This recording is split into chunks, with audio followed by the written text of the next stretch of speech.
the tree and the cloth that I'm cut from, and that he's cut from, and that Kendrick is cut from, you expect that. You know what I mean? Like Drake ain't looking at it like, I'm gonna take Cole fucking head off at some point.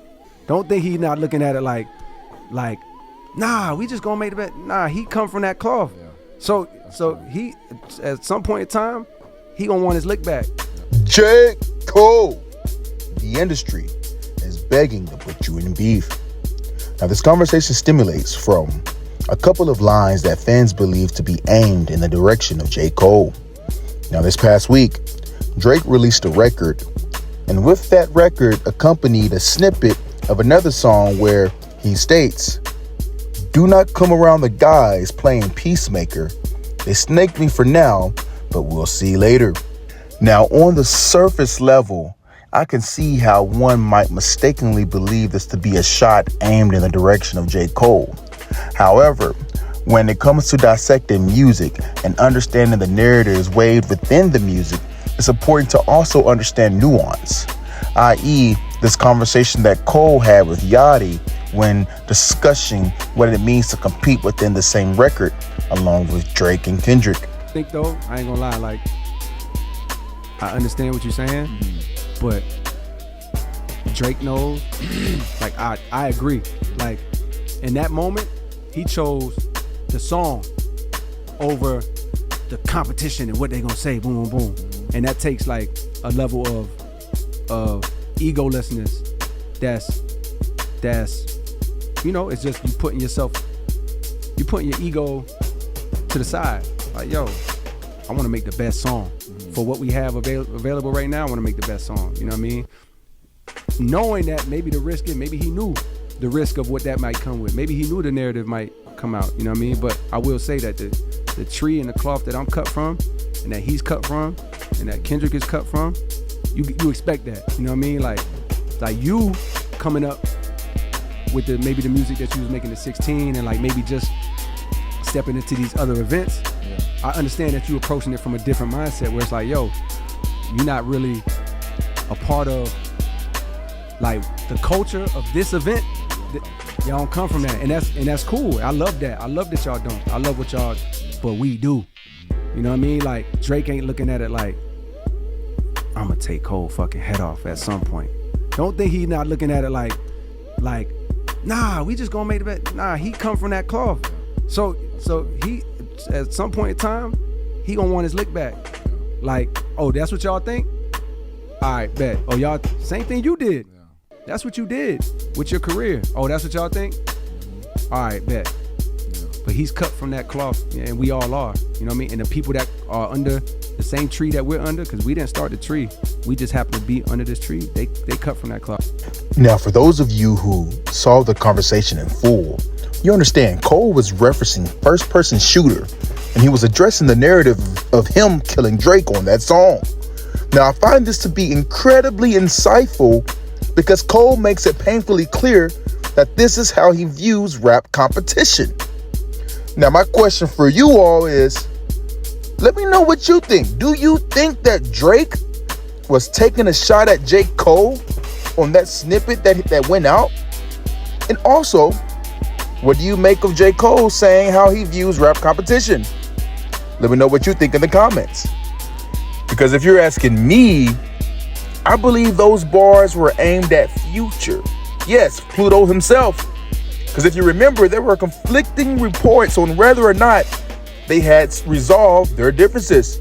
Drake and Future got on the phone and it resolved their differences. Wait. Drake and Future. What a time to be alive. We're back. A good authority, Drake and Future have at least gotten on the phone and resolved their differences. So what the point made. So I don't know what that means. Obviously, we saw Young Thug. Young Thug from prison, incarcerated, put out the energy of, hey guys, let's get it back going. So I think that helped the energy when Future reposted it. Yeah. So I know they did. All I can really say is they got on the phone and whatever seemed to be the issues, they seem to come to a place of resolving that. Metro not included. Spoken to extremely credible sources on both sides, and Drake and Future has not been on the phone.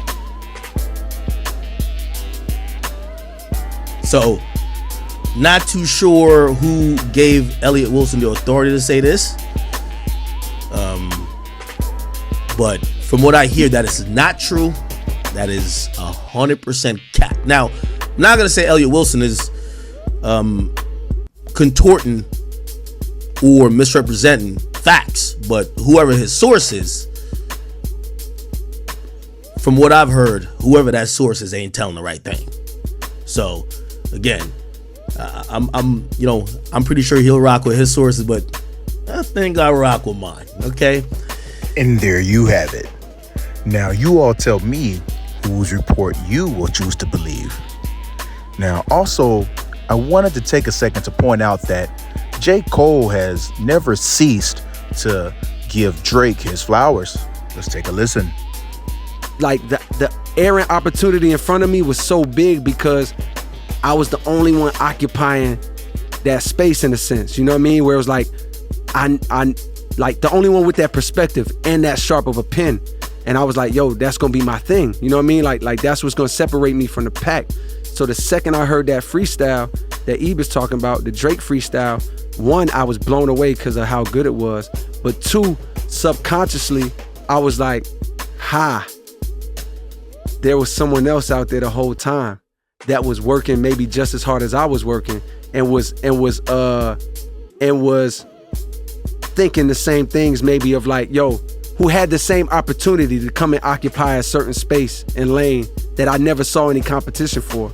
And right away I saw like, oh shit, not only is this nigga nice, but then when So Far Gone dropped, that's what changed. Now it became, because I didn't know how big Drake was. I didn't know like the Young Money shit. I didn't know none of that.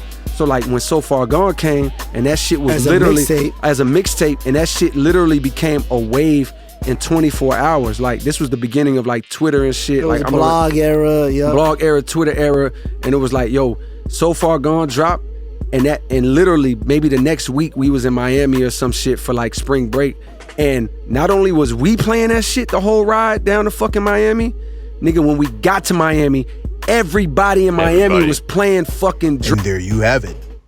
Now, please let me know what you think in the comments. But that is my video for today. Caleb from Twitter, signing out. Hey, before I get out of here, I did want to take this moment to just say thank you to each and every person that chooses to like, comment, or subscribe to this channel. I really, truly appreciate it. You know, one person in particular, the Pop Perspective says, you know, it's a boy coming first, but I don't think we get the fall off till late 2026, 2027 because of everything that happened with Drake and Dot. They go on to say, I think that situation sent him back to the drawing board, but it has the potential to make the fall off even better depending on how he plays it. You know, first off, I agree with you. I definitely agree with you, and I appreciate you dropping that comment. You know, I for one am looking forward to It's a Boy. You know, my wife and I, I'll let you all in. My wife and I, we recently had a newborn baby boy this year. And so just the idea of J. Cole releasing album or possibly a mixtape with the title It's a Boy, and understanding that J. Cole also has a son, like I just know he's gonna give me something to listen to. And so I'm looking forward to that. And I do think that we'll get the fall off later on in the year, right? And me personally, that's how I like to receive Cole's music. I appreciate Cole's music most in the wintertime, right? But that's just me. And so thank you for your comment. I look forward to your future comments. Also, I want to take the time to update on the channel. We are officially at 1,221 subscribers. And, you know, I never want to get to the point where I take any one person that chooses to like or view or subscribe to this channel for granted. And so thank you. And that's why I'll continue to do these spotlights at the end of each of my videos. And so I appreciate it. Peace.